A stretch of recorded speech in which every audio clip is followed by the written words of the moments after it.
पटना से सटे बाढ़ इलाके में एक नाव डूबने की घटना सामने आई है। उमानाथ घाट पर नाव डूबने से 6 लोग लापता बताए गए हैं। गंगा दशहरे के मौके पर ये हजारों श्रद्धालु पहुंचे थे, जहां 17 लोगों से भरी नाव गंगा में पलट गई है। 11 लोग तैरकर तो नदी से बाहर निकल गए, लेकिन अब भी 6 लोग लापता बताए जा रहे हैं और लापता लोगों की फिलहाल प्रशासन तलाश कर रहा है। और देखिए कैसे गंगा किनारे भारी भीड़ श्रद्धालुओं की गंगा दशहरे के मौके पर स्नान के लिए जुटी हुई थी और इस दौरान बहुत सारे ऐसे लोग थे जो नाव से गंगा नदी को पार करते हुए नजर आए। इसी दौरान यह हादसा हुआ है और गंगा नदी में नाव पलट गई है और 6 लोग लापता बताए जा रहे थे, जिसमें अभी खबर यह आ रही है कि 2 लोगों को बचा पाने में कामयाबी हासिल की गई है और अब भी 4 लोग लापता बताए जा रहे हैं। तस्वीरें पटना से सटे बाढ़ इलाके की, जहां पर गंगा दशहरा के मौके पर यह भारी भीड़ स्नान के लिए जुटी हुई थी और 2 तस्वीरें आपके सामने, श्रद्धालुओं की भारी भीड़ और इस दौरान नाव पलटने की घटना सामने आई थी। जो नाव डूबी है उसमें 17 लोग सवार थे, जिसमें से 13 लोगों को बचा लिया गया है और 4 लोग जो लापता हैं उनकी तलाश की जा रही है। ये पटना के उमानाथ घाट पर यह नाव हादसा हुआ है, जिसकी तस्वीरें इस वक्त आप देख रहे हैं।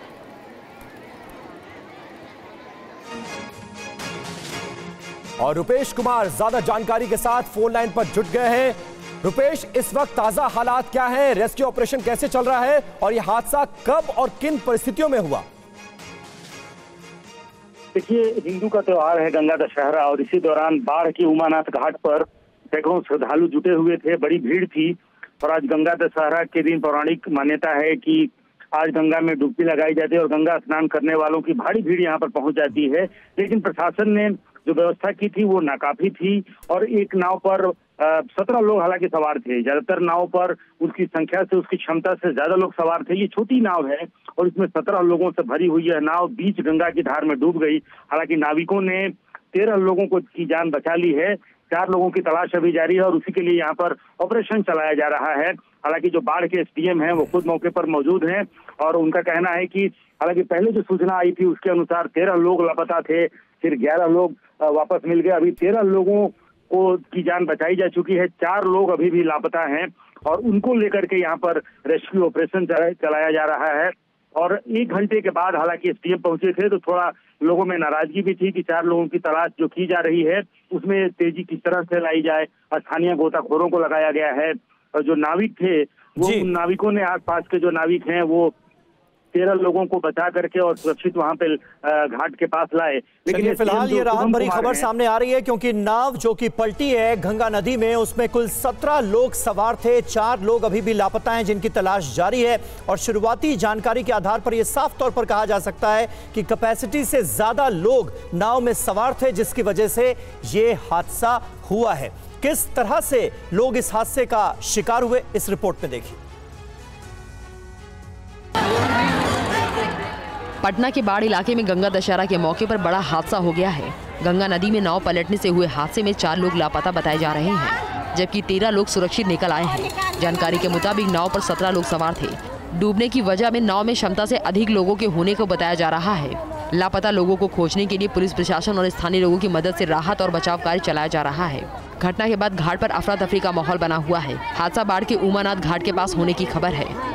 अब एक ही फैमिली के 17 लोग जो है वो नाव पे थे और नाव पलटी थी। तो अभी जो है 4 लोग जो है वो मिसिंग है और बाकी 13 लोग जो है गंगा दशहरा के दिन के चलते बाढ़ में लाखों की संख्या में श्रद्धालु गंगा स्नान करने के लिए यहाँ जुटे थे। गंगा के दोनों तरफ श्रद्धालुओं की भारी भीड़ जमा थी। इस दौरान नदी में स्नान कराने के लिए कई नावें भी चल रही थी। इनके जरिए लोग इस पार से उस पार जा रहे थे। इसी दौरान एक नाव बेकाबू होकर बीच नदी में डूब गई।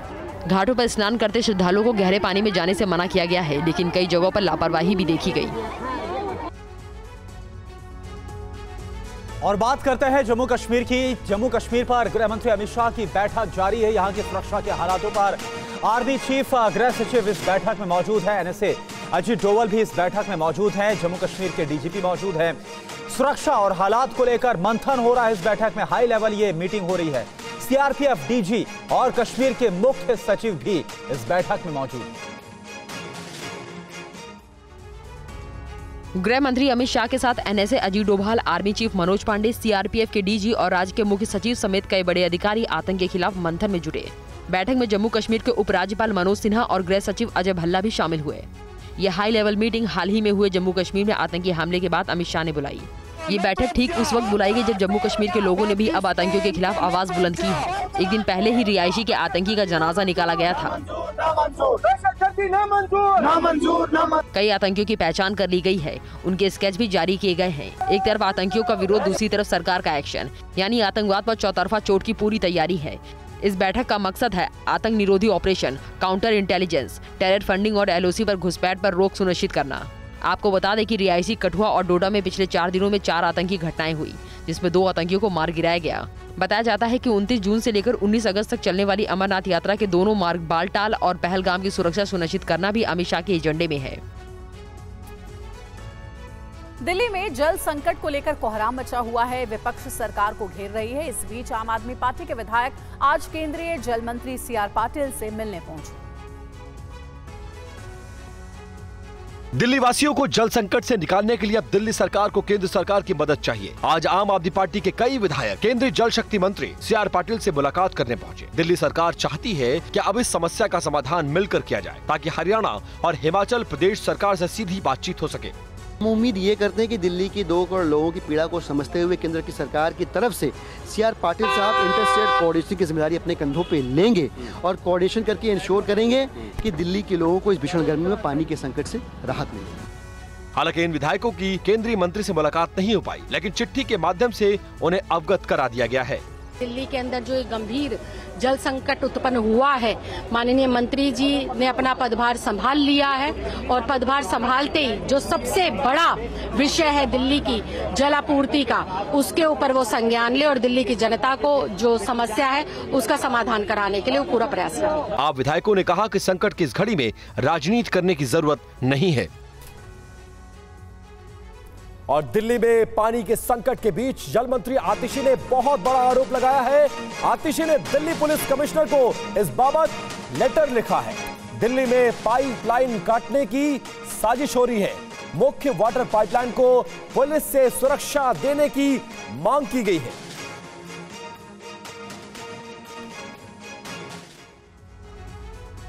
और दिल्ली जल बोर्ड राजधानी में जगह जगह वाटर पाइपलाइन की जांच कर रहा है। इस दौरान टीम को साउथ दिल्ली के राइजिंग मेन पाइपलाइन में लीकेज मिली है। सरकार ने दावा किया है कि यहां पाइप को जानबूझकर काटा गया। सरकार में मंत्री आतिशी ने कहा कि दिल्ली में पानी की व्यवस्था बिगाड़ने के लिए षड्यंत्र किए जा रहे हैं। देखिए, दिल्ली जल बोर्ड द्वारा और हमारे एडीएम एसडीएम्स द्वारा हमारी पानी की पाइपलाइंस की पेट्रोलिंग हो रही है। कल की ये फोटो है साउथ दिल्ली राइजिंग मेंस की। एक बहुत बड़ी लीकेज मिली। जब हमारी टीम ग्राउंड पर पहुंची तो हमने ये देखा कि बहुत बड़े बड़े बोल्ट काटे हुए थे, टूटे हुए नहीं थे, काटे गए थे। इसका क्या मतलब है?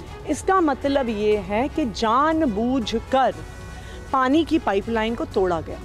कल फिर दिल्ली जल बोर्ड की टीम ने 6 घंटे लगकर पानी की पाइपलाइन को रिपेयर किया और कल रात 10 बजे तक, 4 बजे से लेकर 10 बजे तक रिपेयर का काम हुआ और 10:30 बजे तक पानी की पाइपलाइन में फिर से पानी चालू हो गया। लेकिन इसका नतीजा क्या हुआ? इसका नतीजा ये हुआ कि पूरी साउथ दिल्ली को पानी प्रोवाइड करने वाली मेन पाइपलाइन 4 बजे से 10 बजे तक रिपेयर के लिए बंद रही। तो आज सुबह साउथ दिल्ली के बहुत सारे इलाकों में इस वजह से पानी पहुंचा ही नहीं। आखिर इस षड्यंत्र से कौन परेशान हुआ? बीजेपी वाले नहीं परेशान हुए, आम आदमी पार्टी वाले नहीं परेशान हुए, कांग्रेस वाले नहीं परेशान हुए। इससे दिल्ली में रहने वाले लोग परेशान हुए। और वहीं दिल्ली में लगातार गहराते जल संकट पर आम आदमी पार्टी की सरकार के खिलाफ बीजेपी का प्रदर्शन। लक्ष्मीनगर, आरकेपुरम और नजफगढ़ में प्रदर्शन किया गया। बीजेपी के कई सांसद इसमें शामिल हुए। दिल्ली सरकार के खिलाफ गुस्सा।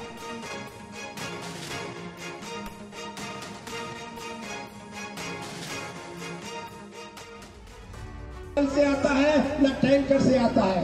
हर सड़क पर आज पानी की कमी है, जो सरकार निकलनी है, वो सरकार बदलनी है। पानी जो साफ दे न सके, जो सरकार निकलनी है, जो सरकार निकलनी है, वो सरकार। दिल्ली में जारी जल संकट को लेकर बीजेपी लगातार केजरीवाल सरकार पर हमले कर रही है। आज फिर पार्टी नेता और कार्यकर्ता सड़कों पर उतरे। बीजेपी नेताओं की अगुवाई में दिल्ली के आरकेपुरम, लक्ष्मी नगर और नजफगढ़ तक प्रदर्शन किया गया। इस दौरान जगह जगह मटका फोड़ अभियान भी चलाया गया। बीजेपी नेताओं ने आरोप लगाया कि सरकार समस्या शुरू होने के बाद समाधान तलाश रही है। यही वजह है कि दिल्ली में जल को लेकर त्राहिमाम मचा है। 40% से ज्यादा पानी दिल्ली का वेस्टेज में चला जाता है, या इलीगल टैंकर माफिया जिसे आम आदमी पार्टी की सरकार प्रोत्साहित करती है, उसमें वो चुरा कर ले जाते हैं। लेकिन दिल्ली सरकार कुछ नहीं करती सिवा दोषारोपण के।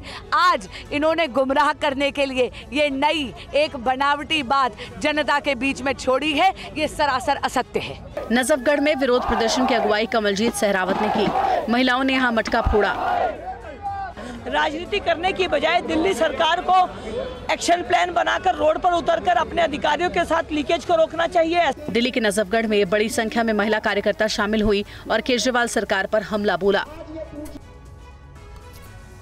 और केंद्रीय जल शक्ति मंत्री से मिलने पहुंचे आम आदमी पार्टी के विधायकों ने TV9 भारतवर्ष से खास बातचीत में अपनी बात रखी। रिपोर्ट आपको दिखाते हैं। ये पानी हमारे पास दिल्ली में आता है, या तो उत्तर प्रदेश से आता है या हरियाणा से आता है। तो वहाँ पर पता लगा है कि उसका विजुअल है कि वहाँ से पानी चोरी हो रहा है। तो चोरी को रोकेगा कौन?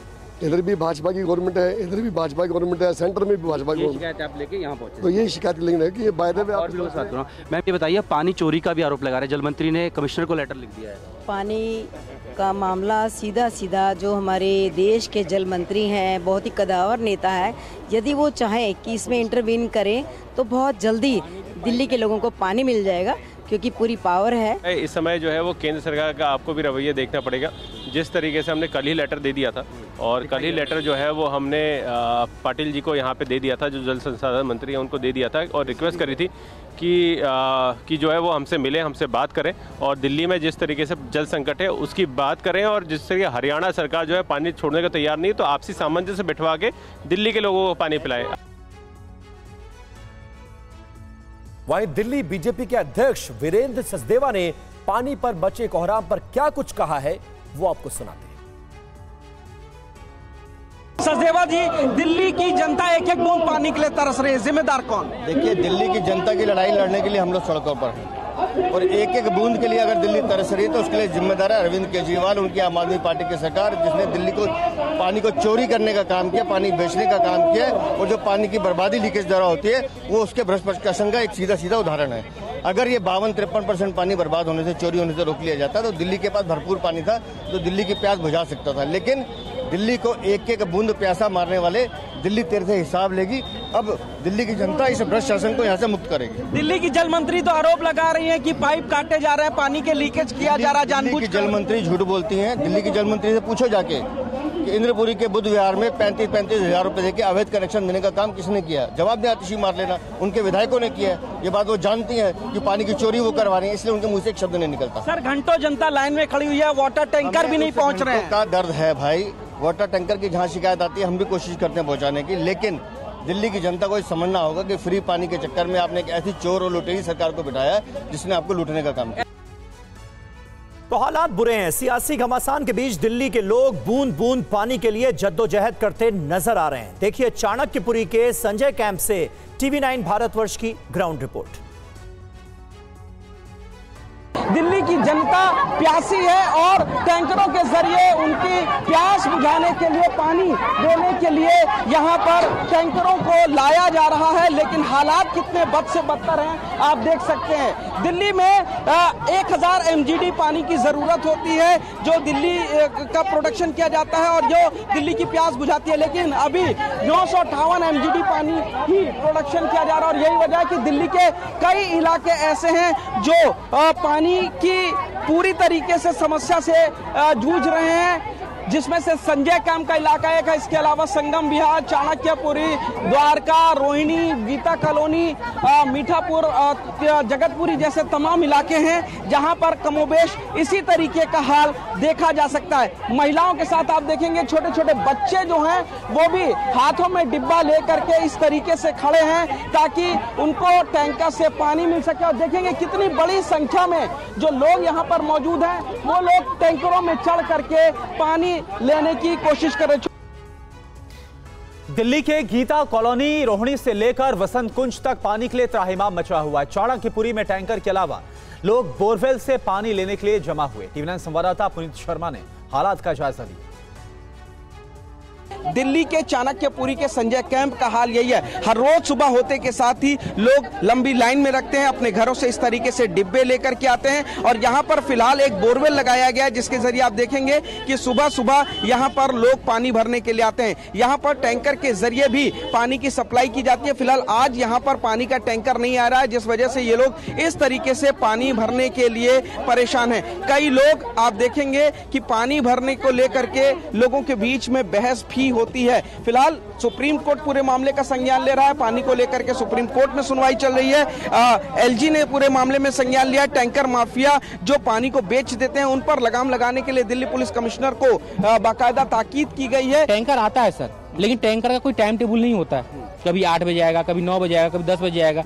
जब तक काम धंधा छोड़ के जो लोग भर सकते हैं वो भरेंगे, जो ड्यूटी जाने वाले बेचारे चले जाते हैं, बाहर में ही नहाना धोना कर लेते हैं अपना। यहाँ पे तो सर व्यवस्था पानी का इतना किल्लत है ना, पूछिए मत।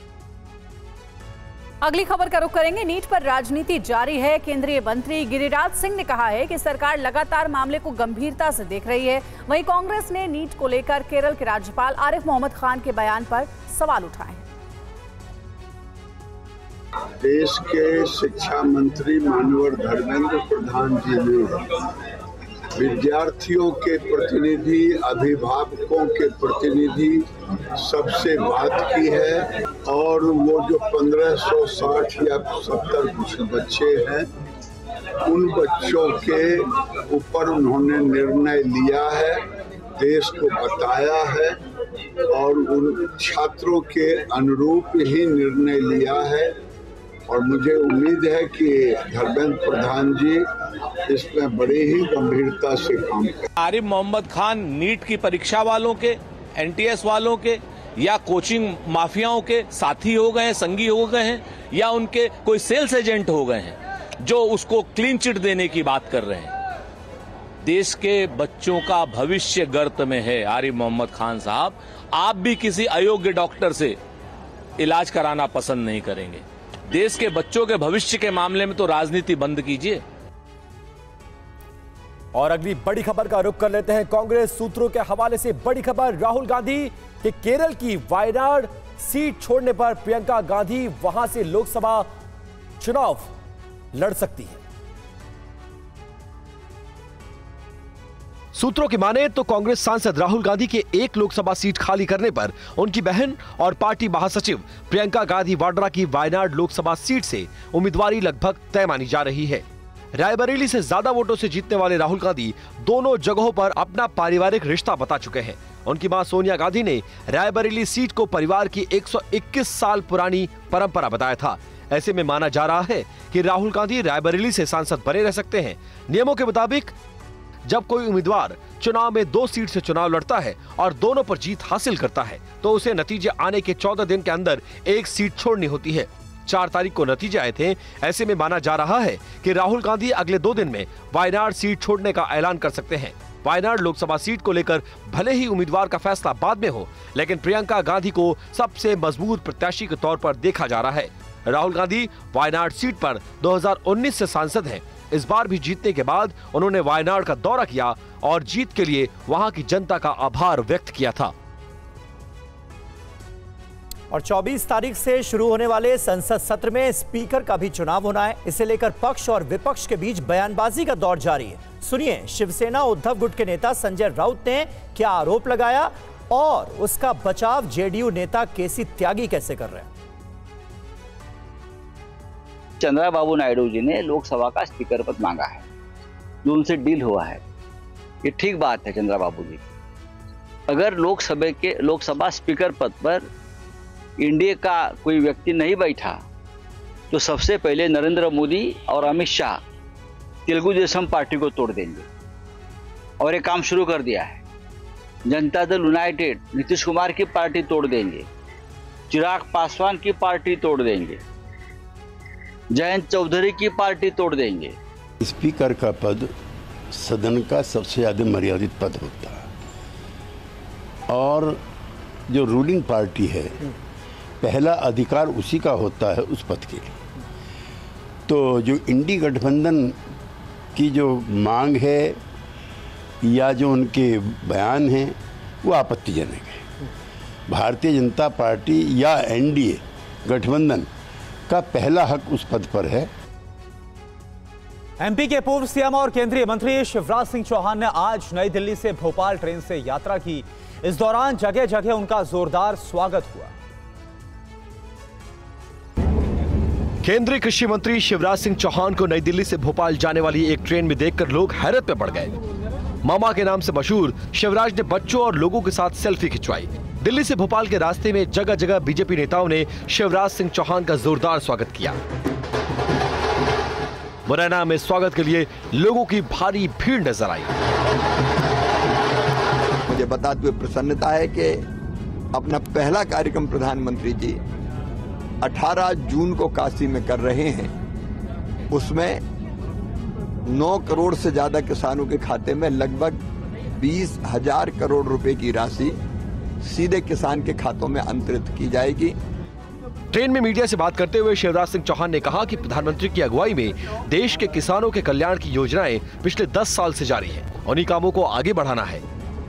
किसान और खेती को उन्होंने एनडीए सरकार की प्राथमिकता बताया। विवादित पोल के लिए सुर्खियों में रहने वाले तेलंगाना के बीजेपी विधायक टी राजा के एक और बयान पर सियासी हंगामा हो सकता है। उन्होंने कहा है कि अगर इस चुनाव में बीजेपी 400 सीट जीत जाती तो भारत हिंदू राष्ट्र बन जाता। अगर इस बार चुनाव में अगर हम 400 पार कर देते हैं तो हिंदू राष्ट्र घोषित हो जाता। मेरे मित्रों, क्या ये वक्फ बोर्ड एक्ट को खत्म किया जाए और जहां जहां पर वक्फ बोर्ड का लैंड है वहां पर हॉस्पिटल बनाया जाए हिंदुओं के लिए। जहां पर वक्फ बोर्ड का लैंड है वहां पर स्टेडियम बनाया जाए हिंदुओं के लिए, कॉलेज बनाए जाए हिंदुओं के लिए। अरे जिनको घर नहीं है उनके लिए घर बनाए जाए हिंदुओं के लिए, क्योंकि ये जगह इनके बाप की नहीं है मेरे मित्रों, ये जगह हमारी है, हिंदुस्तानियों की है और हिंदुओं की है मेरे मित्रों। पंजाब के कपूरथला में एक ट्रैक्टर रेस के दौरान हादसा हो गया। हादसे में कई लोग बुरी तरह से जख्मी हो गए।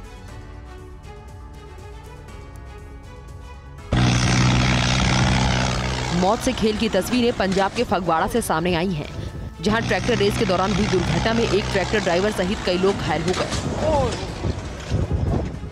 हादसा रेस के दौरान ट्रैक्टर के बेकाबू हो जाने की वजह से हुआ। घायलों को इलाज के लिए अस्पताल में भर्ती करा दिया गया है। मामले पर पुलिस का कहना है कि नाजायज तरीके से इस ट्रैक्टर रेस का आयोजन किया गया। मामले में 3 ट्रैक्टर पुलिस ने कब्जे में लिए हैं और 4 लोगों को पकड़ा है। ਵਿੱਚ ਜਿਹੜਾ ਹੈਗਾ FIR ਦਰਜ ਕਰਕੇ ਜਿਹੜੇ ਸੈਕਸ਼ਨਸ ਐਪਰੋਪਰੀਏਟ ਹੋਣਗੇ ਉਹਨਾਂ ਦੇ ਵਿੱਚ ਕਰਕੇ ਤੇ ਉਸ ਤੋਂ ਬਾਅਦ ਅਸੀਂ ਜਿਹੜੀ ਅਗਲੇਰੀ ਕਾਰਵਾਈ ਅਮਲ ਵਿੱਚ ਲਿਆਵਾਂਗੇ। ਨਹੀਂ ਬਿਲਕੁਲ ਨਹੀਂ ਜੀ, ਇਹ ਟੋਟਲੀ ਇਲੀਗਲ ਹੈ ਜੀ। ਇਹਦੇ ਬਾਰੇ ਕੋਈ ਪਰਮਿਸ਼ਨ ਜਿਹੜੀ ਹੈਗੀ ਹੈ ਇਹਨਾਂ ਨੇ ਨਹੀਂ ਲਈ ਜੀ ਤੇ ਨਾ ਹੀ ਇਸ ਬਾਰੇ ਕਿਸੇ ਨੂੰ ਇਨਫੋਰਮ ਕੀਤਾ ਗਿਆ।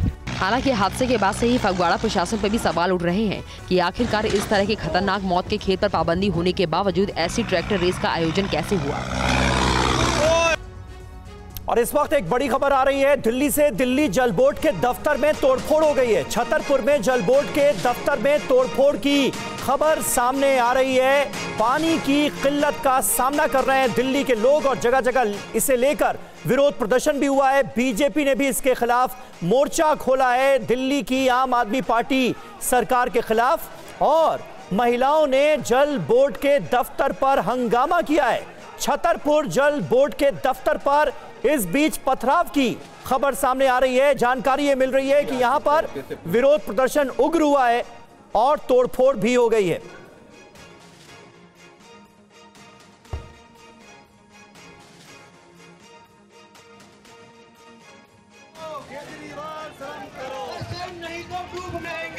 करता है व्यक्ति 10 गुना ज्यादा पानी पीता है गर्मी के अंदर। क्या भेजा नहीं है इनके अंदर? क्या किया 2 महीने में? केवल नौटंकी करते रहे, कभी जेल में जाना, कभी केजरीवाल को बाहर लाना, कभी केजरीवाल को लेकर घूमना, कभी उसकी पत्नी को लेकर घूमना। ये 78,000 करोड़ रुपया का फंड है दिल्ली का। ये दिल्ली वासियों का पैसा है, आपके इनके किसी बपोती का पैसा तो है नहीं वो। तो उस पैसे को अगर जल बोर्ड का ऑडिट कराया होता, कितना पैसा 50% लीकेज है आज दिल्ली जल बोर्ड के अंदर। पाइपों के अंदर पाइप फटे पड़े हैं, 50% पानी लीकेज में चला जाता है, क्योंकि जल बोर्ड के अधिकारियों के पास वो व्यवस्था सिस्टम ही नहीं है। तो देखिए, दिल्ली वालों को पानी की किल्लत से छुटकारा चाहिए पानी, और मिल रही है सियासत पानी के नाम पर। भारतीय जनता पार्टी विरोध प्रदर्शन कर रही है और ये तस्वीरें आपको दिखा रहे हैं किस तरह से हाथों में मटके लेकर महिलाओं ने प्रदर्शन किया है और ये मटके दे मारे गए जल बोर्ड के दफ्तर पर और किस तरह से तोड़फोड़ हुई है, ये तस्वीरें आपको दिखा रहे हैं।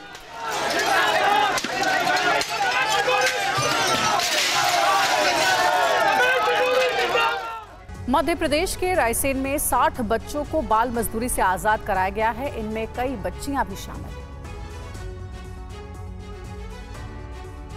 हाथों की लकीरों में बेहतर कल की तस्वीरें हैं। ताकत है दुनिया में कुछ कर गुजरने की, लेकिन सपनों को परवान चढ़ने से पहले ही मिटा डालने की कोशिशें जारी थी।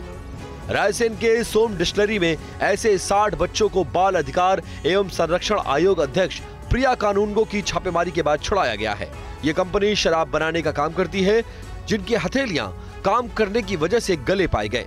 15 साल 14 साल के 6th क्लास के 9th क्लास के बच्चे अब शराब बनाने का काम कर रहे हैं। ये अमानवीय है, ये पाप है, ये अक्षम्य है। बच्चों से पूछताछ के बाद डिस्टिलरी में तैनात आबकारी अधिकारी कन्हैया लाल अतुलकर समेत कई अधिकारियों को निलंबित कर दिया गया है। ये मामला महज बाल मजदूरी का नहीं बल्कि मानव तस्करी का भी बताया जाता है। बच्चों को स्कूल बसों में भरकर लाया जाता था ताकि किसी को पता न चले। बच्चों को भरते लाया जा रहा है तो मानव तस्करी की धारा को अट्रैक्ट करता है। हम पुलिस को धारा 370 में FIR करने के लिए लिख रहे हैं और हम ये इंश्योर करेंगे कि 370 में FIR हो। और अब बात देश की सांस्कृतिक विरासत की। आज गंगा दशहरा के मौके पर पवित्र गंगा नदी में लाखों श्रद्धालुओं ने आस्था की डुबकी लगाई।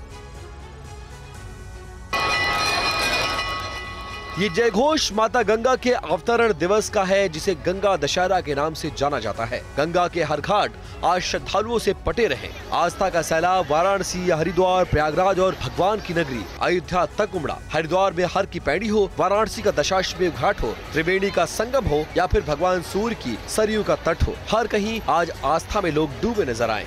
हमें सब कुछ मिला है और हमें सुख शांति समृद्धि की आशीर्वाद मिल जाए, यही हमारी मनोकामना पूर्ण हुई। बहुत मनोरम दृश्य है और अभी इतना बहुत काफी भीड़ आई हुई है, देश विदेश से लोग आए हुए हैं। गंगा केवल एक नदी नहीं बल्कि जीवनदायिनी है। इस मौके पर संतों ने श्रद्धालुओं को प्रकृति के संरक्षण का संदेश भी दिया। दशहरे के पावन पर्व पर मेरी ढेर सारी मंगल कामनाएं। माँ गंगा शिव जी की जटाओं से इसी दिन धरती पर अवतरित हुई। पूरे भारत के जनता के लिए वो रुकी और आज तक माँ गंगा हम सब के लिए प्रवाहित हो रही है। गंगा के तट ने ही हमें विश्व मंगल के सूत्र दिए हैं।